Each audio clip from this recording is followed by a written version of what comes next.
Tell me, what do you know of death? For many, the answer is quite complicated. Like a mystery that has yet to be fully solved, it is known to be both frustrating and terrifying. The world of Hydaelyn is blessed to know that even should someone perish, their spirits will eventually find the ethereal realm, and from there, a new existence might have the chance to bloom. A never-ending cycle. The circle of life and death. But what if I told you there could exist a snag in this fabric of existence? A knot in the rope making it difficult to pass? Well then, you may have stumbled into a place created by just as much chaos as order. Gather around, my friends, as we come together to understand the Palace of the Dead. But before we discuss this in earnest, allow me to start by saying there is much regarding the Palace of the Dead that we've yet to truly understand. Things like, how did it manifest, and why?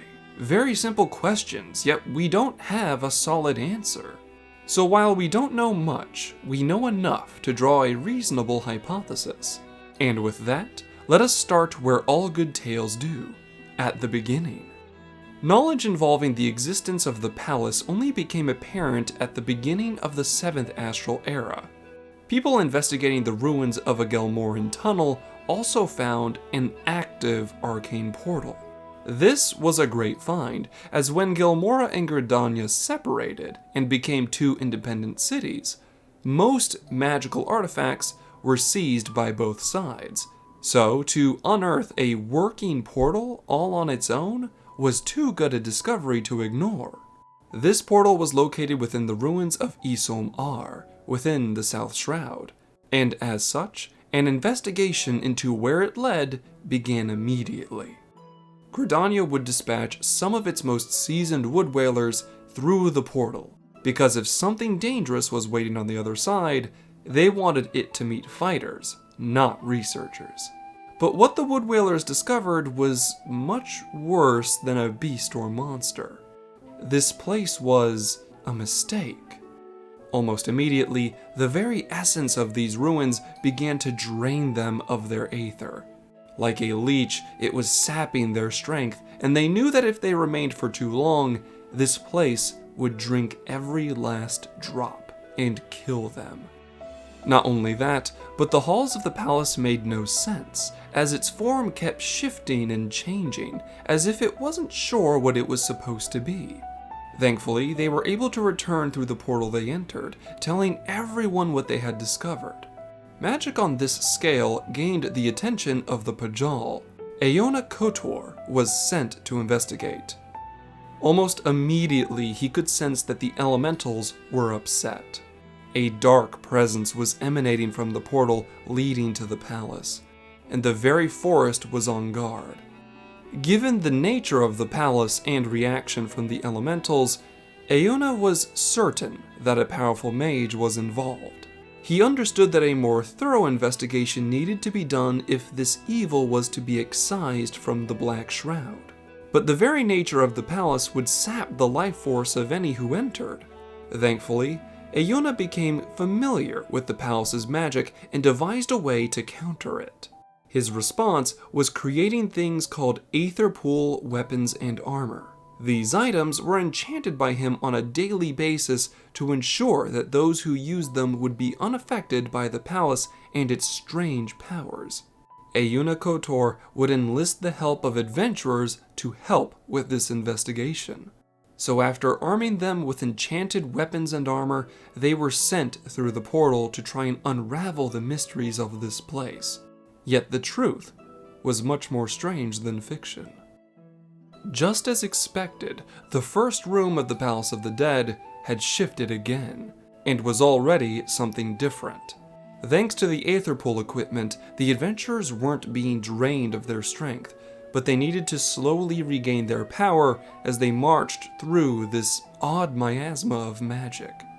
But even as they pushed through the first few floors of the palace, something was wrong. The palace and its ever-morphing floors were indeed strange, but the architecture made no sense. The portal that was discovered in Eorzea was located in an ancient Gelmoran ruin, yet the first few floors of the palace resembled structures of Amdapor almost perfectly. While it's true that Gelmora and Gridania both have taken some inspiration from Amdapor's forgotten ruins, these hallways were an almost perfect replica. As the adventurers would delve deeper, things became even more strange. Not only were these ruins similar to that of Amdapor, but they began to see the symbols of Gridania on the walls. Historically, the flag of Gridania wasn't created until after Congress with the Elementals ended in a success.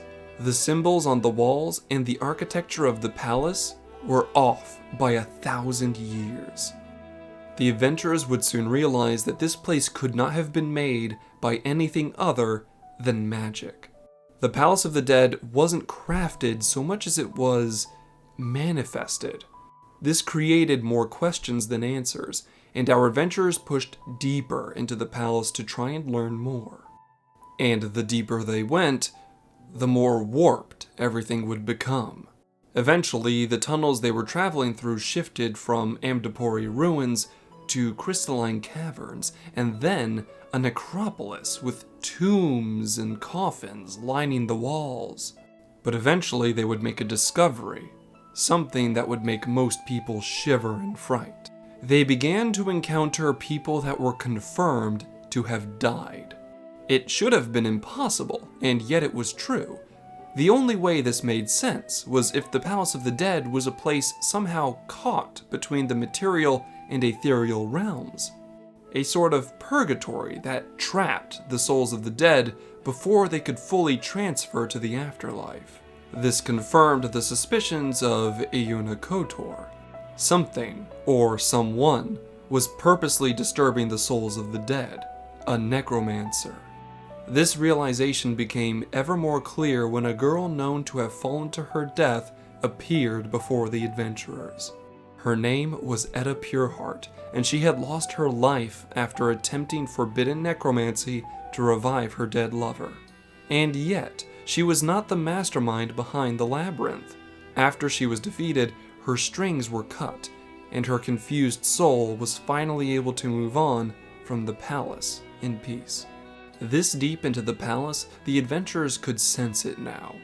There was another presence here within the Palace of the Dead, one that was using the dark powers of this place to their own nefarious ends. And so these brave souls dove even deeper into the palace, searching for this necromancer. But even as they went deeper, things became even more strange and warped. What used to be organized ruins and caves became more abstract. Like a half-baked idea, things were scattered around without want or purpose. By all accounts I could find, it simply resembled what many would consider to be hell. And to be honest, if your dead soul was forced to wander the palace and become the toy of a necromancer, I suppose it would be hell indeed. Sadly, this only became more true. As the closer our adventurers got to their target, the more sick and twisted the creatures they encountered would become. No longer were they simply dealing with the lost souls of dead people and animals, they were fighting undead monstrosities formed through necromancy. The crimes of this specter could not be forgiven, as the adventurers eventually found their quarry. The necromancer called himself Nebeth Abdelord, an unfamiliar name. He proclaimed that he was continuing his noble craft here in the Palace of the Dead, to unravel the mysteries of life and death itself. Etta and his other abominations were just his research tools. Thankfully, not all magic in the palace was corrupt, and with purifying spells, the adventurers were able to purge the necromancy from his creations and slay Nebeth Abdelord. The palace was no longer under his control. The adventurers would return triumphant, telling Iona the good news.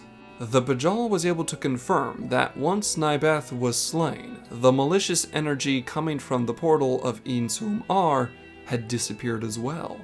and the elementals were able to relax once again when they could no longer feel the intense perverted power of necromancy.